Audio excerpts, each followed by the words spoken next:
En général, lorsqu'on donne quelque chose à quelqu'un, par exemple on a donné de l'argent à un sans-abri ou à une personne dans le besoin, ou même à nos parents ou à nos frères et sœurs, pour les aider tout simplement, eh bien on peut croire qu'on perd quelque chose, parce qu'on le donne, donc ça ne nous appartient plus. Mais en islam, subhanallah, la sadaqa, lorsqu'on donne quelque chose par amour pour Allah, par exemple quelqu'un qui donne de l'argent à un pauvre, eh bien en réalité, il n'a pas perdu une partie de son argent.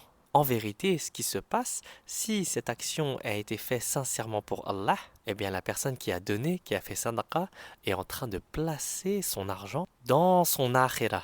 Lorsque tu aides les gens pour Allah, en réalité, tu es en train de préparer ton au-delà. Et donc celui qui reçoit ta sadaqa, qui reçoit ton aide, il ne fait pas que d'obtenir une aide pour sa dunya. Celui qui accepte ton aide, qui accepte ta sadaqa, il est en train de te faire un cadeau immense. Il te permet d'avoir un meilleur akhira si Allah accepte cette sadaqa. Allah nous le dit dans Surat al-Baqarah, ayat 195.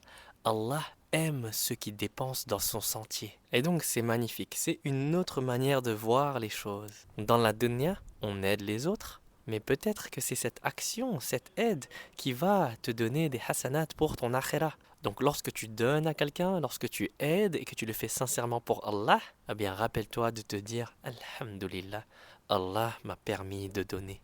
Allah m'a permis de me purifier à travers cette action.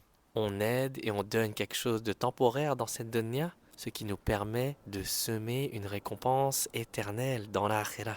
Inch'Allah.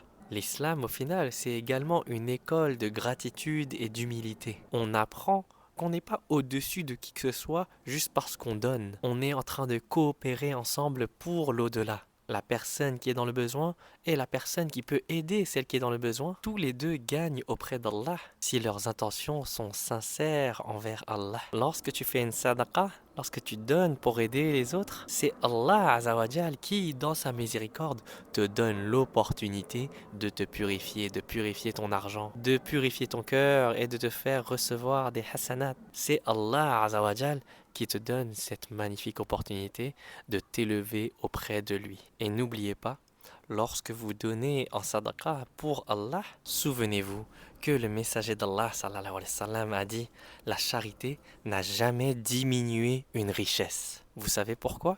Parce que on ne pourra jamais surpasser Allah.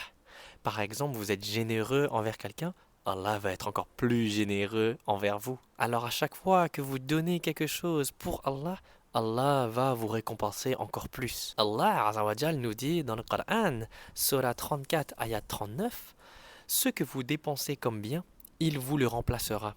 Et c'est lui le meilleur des donateurs.